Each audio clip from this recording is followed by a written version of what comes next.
صحیح مسلم کی جو روایت میں نے آپ کے سامنے پیش کی ہے، یہ مکمل حدیث کا ایک ٹکڑا ہے۔ اللہ کے نبی صلی اللہ علیہ وسلم فرماتے ہیں، من نفس عن مؤمن کربۃ من کرب الدنیا نفس اللہ عنہ کربۃ من کرب یوم القیامہ۔ اللہ کے نبی صلی اللہ علیہ وسلم فرماتے ہیں کہ جو انسان کسی کی مشکلات کو حل کر دے، کسی کی پریشانی کو ختم کر دے،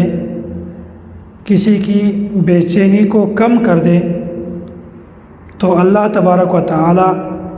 قیامت والے دن اس انسان کی بے چینیوں میں سے ایک بے چینی کو ختم فرما دیتے ہیں۔ مثلاً ایک انسان ہے، پریشانی میں مبتلا ہے، مشکلات میں گھرا ہوا ہے، بے چینی ہے، اس کو تکلیفات ہیں اس کو، لیکن ایک انسان نے اس کو اپنے عمل کے ذریعے سے اس کی بے چینی کو ختم کر دی، اپنی کسی اور مدد کے ذریعے سے، معاونت کے ذریعے سے اس کی مشکلات کو ختم کر دی ہیں، کم کر دی ہیں، اس کی پریشانیوں کو کم کیا ہے، تو اللہ تبارک و تعالی کے حضور نبی کریم صلی اللہ علیہ وسلم فرماتے ہیں کہ اللہ تبارک و تعالی قیامت میں اس انسان کی بے چینی کو ختم فرما دیتے ہیں۔ اور اسی طرح حضور پاک علیہ الصلوۃ والسلام کے حدیث کا یہ دوسرا ٹکڑا ہے، من یسر علی معسر یسر اللہ علیہ فی الدنیا والآخرہ۔ جو انسان کسی تنگ دست انسان کے لیے آسانی کا معاملہ کرے، کسی کے لیے آسانی پیدا کرے، تنگ دست انسان کے لیے آسانی پیدا کرے، اللہ تعالیٰ اس انسان کے لیے دنیا اور آخرت دونوں میں آسانی فرما دیتے ہیں۔ ایک آدمی ہے، اس نے کسی سے قرض لیا ہے کسی ضرورت کے لیے، اب قرض کی ادائیگی کا وقت آیا، لیکن اس کے پاس اتنی گنجائش نہیں ہے کہ وہ اپنا قرض ادا کرے۔ اب جس نے قرض دیا ہے اس کو حق حاصل ہے کہ اس سے مطالبہ کرے قرض کا، لیکن پھر بھی اس کو مہلت دیتا ہے، اس کے لیے آسانی کر دیتے ہیں کہ آپ مجھے ابھی پیسے نہ دیں، بلکہ جب اللہ تعالیٰ آپ کو توفیق دے دے آپ اس وقت اپنا قرضہ ادا کر دیں۔ تو یہ انسان ہے کہ اس سے مطالبہ بھی کر سکتا ہے، لیکن مطالبہ نہیں کرتا، بلکہ اسی انسان کے لیے آسانی پیدا فرما دیتے ہیں۔ تو ایسے شخص کے بارے میں اللہ کے نبی صلی اللہ علیہ وسلم نے فرمایا تھا کہ اللہ تبارک و تعالی قیامت والے دن اسی انسان کے لیے آسانی پیدا فرماتے ہیں۔ تو جو انسان دنیا میں کسی تنگ دست انسان کے لیے آسانی پیدا فرمائے، اللہ تبارک و تعالی قیامت والے دن اسی انسان کے لیے آسانیاں پیدا فرماتے ہیں۔ اور یہی جو نرمی ہے، یہی جو آسانی ہے، اسی آسانی کے بارے میں یہ اللہ تبارک و تعالیٰ کو اتنا محبوب ہے، اتنا پسندیدہ ہے کسی انسان کے ساتھ نرمی کا معاملہ کرنا، کہ اللہ تبارک و تعالیٰ قیامت والے دن اسی انسان کے ساتھ نرمی اور سہولت والا معاملہ فرماتے ہیں۔ اب یہی انسان ہے، اس نے آپ سے قرض لیا ہے، آپ کو حق حاصل ہے کہ اس کو قید بھی کروا سکتے ہیں، قانوناً آپ کو حق حاصل ہے کہ اس کو قید کروائے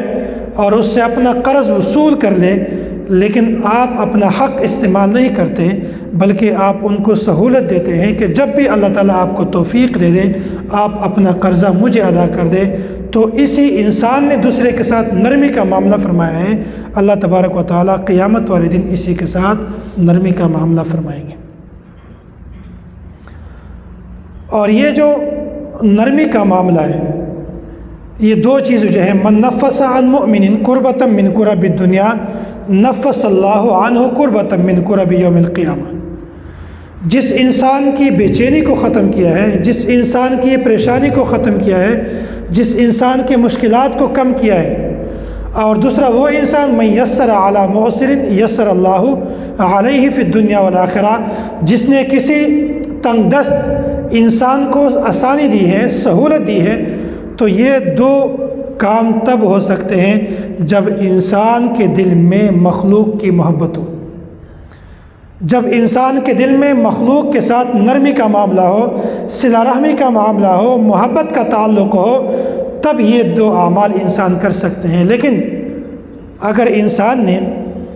کسی کی بے چینی کو ختم کر دی ہے، مشکلات کو ختم کر دی ہیں، تکلیفات کو ختم کر دی، یا اس کے لیے آسانی والا معاملہ فرما دیا، لیکن اس کام میں اس کا اخلاص نہیں ہے، ریاکاری ہے، لوگوں کو دکھلاوا مقصود ہے کہ لوگ سمجھ لیں کہ حضرت صاحب تو اتنا سخی ہے، اتنا اچھا آدمی ہے، تو پھر اسی کام کا 1 روپے کا فائدہ نہیں ہوگا۔ یہ آپ کے جتنے بھی اعمال ہیں یہ ضائع ہو گئے، اس کا اللہ کے حضور میں کوئی فائدہ نہیں ہوتا۔ یہ تمام اعمال تب فائدہ دیتے ہیں جب آپ کے دل میں مخلوق کی محبت ہو۔ اگر دل میں مخلوقات کی محبت نہ ہو تو پھر اس صورت میں یہ کام آپ کو کوئی فائدہ نہیں دیتا۔ صحیح بخاری میں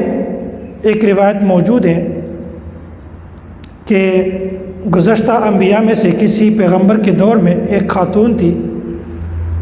اس کا عقیدہ ٹھیک تھا لیکن بدکار تھی۔ اس پیغمبر کا کلمہ تو پڑھتی تھی لیکن اس کا کوئی نیک عمل نہیں تھا۔ اب یہی خاتون ایک مرتبہ راستے سے گزر رہی ہے تو اس نے دیکھا کہ ایک کتے کا بچہ پیاس کی وجہ سے وہ مر رہا ہے، تو اس نے اپنے موزے نکال دیے اور وہاں پر گیا، کنویں میں لٹکایا اس موزے کو، اور موزے کے ذریعے سے کنویں سے پانی نکالا اور اس کتے کو پانی پلایا، اس کی جان بچ گئی۔ تو اللہ تعالیٰ نے اس عورت کی بخشش فرمائی ہے صرف اسی عمل کی وجہ سے۔ حالانکہ ہے تو بدکار، ہے تو زانیہ، ہے بدکار، بہت سخت قسم کے گناہ کا کام کرتی ہے، لیکن اللہ تبارک و تعالیٰ نے اس کی بخشش فرمائی ہے صرف اس معمولی کام کی وجہ سے۔ کیوں؟ اسی عورت نے یہ سمجھا ہے کہ یہ اللہ کی مخلوقات میں سے ہے، میں اس پر رحم کروں گا تو اللہ تعالیٰ مجھ پر رحم کریں گے، یہ مخلوقات میں سے ہے لہٰذا اس کی جان بچاؤ۔ تو اس میں کوئی ریاکاری اس نے نہیں کی تھی۔ اللہ تبارک و تعالیٰ نے اس عورت کی مغفرت فرمائی ہے کہ آپ نے اس جانور کے ساتھ رحم کا معاملہ فرمایا ہے اور میں اس رحم کا زیادہ حقدار ہوں۔ تو اللہ تبارک و تعالیٰ نے اس عورت کی مغفرت اس وجہ سے فرمائی ہے کہ یہ عقیدہ اگرچہ تو ٹھیک ہے لیکن اعمال نہیں ہے۔ اور یہ بارہا میں بتا چکا ہوں کہ جب انسان کا عقیدہ ٹھیک ہو اور اعمال بالکل نہ ہو تو یہ اس صحیح عقیدے کی بنیاد پر یہ کسی نہ کسی وقت یہ انسان جنت میں جا سکتا ہے۔ اپنے اعمال جو نہیں کیے اس کا تو سزا بھگتے گا، لیکن جب سزا بھگتے گا تو اس کے بعد صحیح عقیدے کی بنیاد پر، کلمے کی بنیاد پر، ایمان کی بنیاد پر اس بندے کو جنت میں بھیجا جائے گا۔ لیکن جس کا عقیدہ ٹھیک نہ ہو، اعمال جتنے زیادہ کیوں نہ ہو، تو یہ انسان کبھی بھی جنت میں نہیں جا سکتا۔ تو یہ تب ہوتا ہے جب انسان کے دل میں اس جانور کے لیے، مخلوقات کے لیے محبت ہو، اس کے ساتھ صلہ رحمی ہو، تو یہ انسان تب کامیاب ہوتا ہے۔ اگر صلہ رحمی نہ ہو، محبت نہ ہو، تو یہ انسان کبھی بھی کامیاب نہیں ہو سکتا۔ اسی طرح اللہ کے نبی صلی اللہ علیہ وسلم کا یہ فرمان ہے، الراحمون یرحمہم الرحمن ارحموا من فی الارض یرحمکم من فی السماء۔ ایک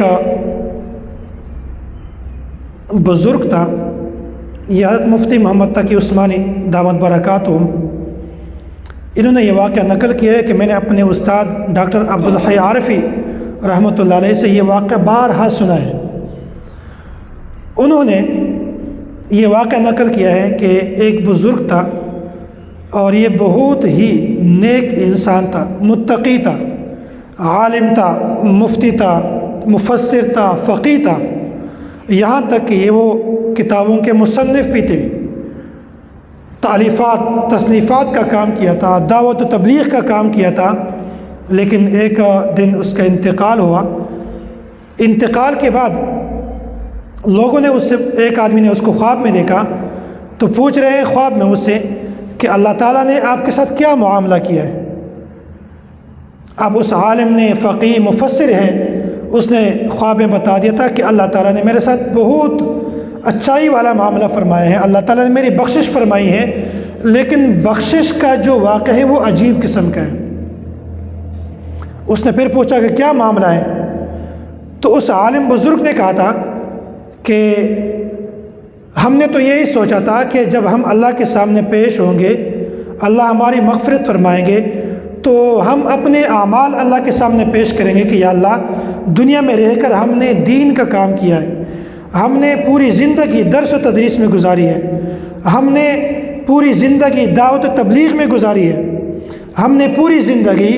خطابت میں گزاری ہے، لوگوں کو اعمال بتانے میں، عقیدے بتانے میں گزاری ہے، تو یا اللہ یہ ہمارے اعمال ہیں، اللہ تعالیٰ ہمارے اس اعمال کی وجہ سے بخشش فرمائیں گے۔ لیکن خواب میں اس بندے کو کہتے ہیں کہ جب اللہ کے حضور میری پیشی ہوئی، اللہ کے سامنے ہم حاضر ہوئے، تو اللہ تبارک و تعالیٰ نے پوچھا تھا کہ ہاں تم کیا اعمال لے کر آئے ہو؟ تو اس وقت پھر بھی سوچتا ہے کہ میرا یہی سوچ تھا، یہی خیال تھا کہ ہم اللہ سے کہیں گے کہ یا اللہ دنیا میں رہ کر ہم نے دین کا کام کیا ہے، درس و تدریس کا کام کیا ہے، تصنیفات تالیفات کا کام کیا ہے، اور دعوت و تبلیغ کا کام کیا ہے، خطابت کا کام کیا ہے، لوگوں کو راہ راست پر لایا ہے۔ ہم نے تو یہی سوچا تھا کہ اللہ کے حضور یہ چیزیں پیش کریں گے، لیکن جب ہم اللہ کے سامنے پیش ہوئے، اللہ نے فرما دیا تھا کہ میں نے آپ کی مغفرت تو کر دی ہے، لیکن آپ یہ نہیں پوچھیں گے کہ میں نے آپ کی مغفرت کیوں کی ہے۔ اب اس بندے کا پھر یہی سوچ ہے کہ ہم نے نیک اعمال کیے ہیں تو ہم اللہ کو بتا دیں گے کہ اللہ ہم نے یہ کام کیا ہے تو ہماری مغفرت کا ذریعہ یہ ہے۔ اللہ فرماتے ہیں کہ نہیں، آپ کی مغفرت کا ذریعہ یہ نہیں ہے۔ آپ کی مغفرت کا ذریعہ یہ ہے کہ ایک مرتبہ آپ ایک کتاب لکھ رہے تھے، تو کتاب کے لکھنے کے دوران اس زمانے میں وہ قلم ہوتے تھے لکڑی والے، جس کو کانے کا قلم کہتے ہیں، اور اس کو تختے کے پر لکھائی کرتے تھے یا کسی بڑے گتے پر لکھائی ہوتی تھی۔ یہ آج کل کے قلم پنسل وغیرہ نہیں ہوتے تھے۔ تو خواب میں اللہ تبارک و تعالیٰ نے، اس بندے نے خواب میں بتایا کہ اللہ تبارک و تعالیٰ نے ہمیں بتایا ہے کہ جس وقت آپ نے اپنے پنسل کو، اس لکڑی کے قلم کو سیاہی میں ڈبویا، انک پاٹ جس کو کہتے ہیں، سیاہی جس کو بولتے ہیں، اس میں جب آپ نے ڈبویا، اس کو نکالا تو اس کے چونچ پر سیاہی لگی ہوئی تھی، اور اسی وقت آپ نے دیکھا کہ ایک مکھی آ گئی اور وہ مکھی اس قلم پر بیٹھ گئی اور وہ سیاہی چوسنے لگی، اور آپ نے تھوڑی دیر کے لیے اس قلم کو روکا، آپ نے لکھنا شروع نہیں کیا، آپ نے یہ سوچا کہ اس کو پیاس بجھانے دو، یہ اپنا پیاس بجھائے گی، اس کے بعد میں لکھنے کا کام شروع کرتا ہوں۔ اللہ تبارک و تعالیٰ فرماتے ہیں کہ یہ جو آپ نے مختصر وقت کے لیے اپنے قلم کو روکا کہ یہ مکھی آئی ہیں، یہ اپنا پیاس بجھائے گی، اس کے بعد میں لکھائی کا کام شروع کرتا ہوں، اللہ فرماتے ہیں کہ یہ عمل مجھے اتنا محبوب آیا کہ میں نے آپ کی مغفرت اس کی وجہ سے کی ہے۔ تو یہ تب ہو سکتا ہے کہ جب انسان کے دل میں مخلوقات کی محبت ہو۔ اب انسان، ایک بندہ یہ دعویٰ کرتا ہے کہ مجھے اللہ سے محبت ہے،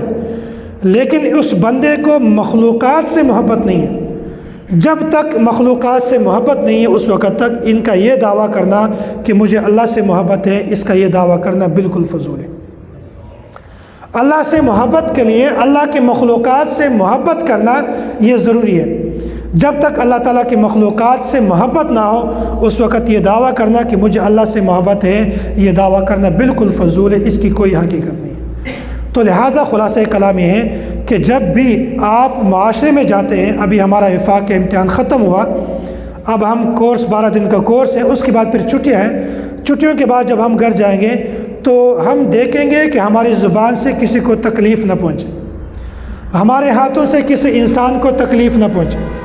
ہمارے اعمال سے، ہمارے کردار سے کسی انسان کو تکلیف نہ پہنچے۔ کیوں؟ اس لیے کہ ہم یہاں پر مدرسے میں اسی چیز کو پڑھتے ہیں کہ ہم نے معاشرے میں جا کر کیا کیا کرنا ہے، لوگوں کے ساتھ اور حیوانات کے ساتھ کیا معاملہ کرنا ہے، معاشرے میں ہم نے کیسے رہنا ہے۔ لیکن اگر ہم اسی معاشرے میں جو پڑھا ہے اس کے الٹ کام کریں، لوگوں کے ایذا کا سبب بن جائے، لوگوں کی تکلیفات کا ذریعہ ہم بن جائیں، تو پھر اس صورت میں ہم ان احادیث کے مصداق نہیں بن سکتے کہ جو ہم نے شروع میں آپ کے سامنے عرض کر دیا۔ تو اسی وجہ سے ہمارے لیے ضروری ہے کہ جب بھی ہم معاشرے میں جائیں، ہم ہماری زبان سے، ہمارے ہاتھوں سے، ہمارے اعمال سے، ہمارے کردار سے ہر انسان محفوظ ہو، پھر اسی وجہ سے ہم ان احادیث کا مصداق بن جائیں گے۔ آخری بات یہ ہے کہ جس طرح ہم نے عوام کے لیے ان کے عقیدے کو درست کرنے کے لیے اور ان کے اعمال کو صحیح کرنے کے لیے ہم مختلف مواقع پہ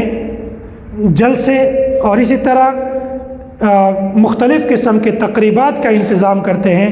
تو اسی طرح خواتین کا ان کے عقائد اور ان کے اعمال کی اصلاح کے لیے بھی ہم نے تقریبات کا انتظام کیا۔ اب جب ہی 12 دن کا کورس ختم ہوگا تو 19-20 تاریخ کو ہمارا یہ خانقاہی اجتماع ہے، جس میں دستار بندی ہوگی، جس میں بیانات ہوں گے اور عقیدے کے موضوع پر بیانات ہوں گے، اعمال کے موضوع پر بیانات ہوں گے۔ جتنے بھی تخصص میں یہاں پر طلباء کرام آتے ہیں ان کو اسناد وہاں دیے جائیں گے، دستار بندی ہوگی۔ تو یہ جو موقع ہے یہ عوام کے لیے ہے، یہ مردوں کے لیے ہے۔ مردوں کے عقیدہ اور اپنے اعمال کو درست کرنے کے لیے مدرسے کے اندر یہ خانقاہی اجتماع کا انتظام کیا گیا ہے۔ اسی طرح جو قرب و جوار میں رہتا ہے ان کے خواتین کے لیے بھی یہ مدرسۃ البنات جو ہمارا مدرسہ ہے، اس میں پرسوں اتوار والے دن خانقاہی اجتماع کا انتظام کیا گیا ہے کہ جو قرب و جوار والے مرد ہیں تو جس طرح یہ لوگ چاہتے ہیں کہ ہم اپنے عقیدے کی اصلاح کریں، ہمارے اعمال بھی ٹھیک ہو، ہم اپنی جان کا تزکیہ بھی کریں، تو یہ بھی سوچیں کہ میری ماں اور اس طرح میری بہن، میری بیوی، اس کا عقیدہ بھی ٹھیک ہونا چاہیے، اس کے اعمال بھی صحیح ہونے چاہیے، اور ان کو بھی چاہیے کہ وہ بھی اپنے جسم کا تزکیہ کریں۔ اللہ تعالی ہم سب کو عمل کرنے کی توفیق عطا فرمائے۔ اللہ تعالی جو کچھ پڑھا ہے، جو کچھ سنا ہے، اس پر عمل کرنے کی توفیق عطا فرمائے، اور جو ہمارے اجتماعات ہیں اللہ تعالیٰ ان اجتماعات کو ہر قسم کی کامیابی سے سرفراز فرمائے۔ اللہ تعالیٰ ہم سب کو شرور و فتن سے محفوظ فرمائے۔ وآخر دعوانا ان الحمد للہ رب العالمین۔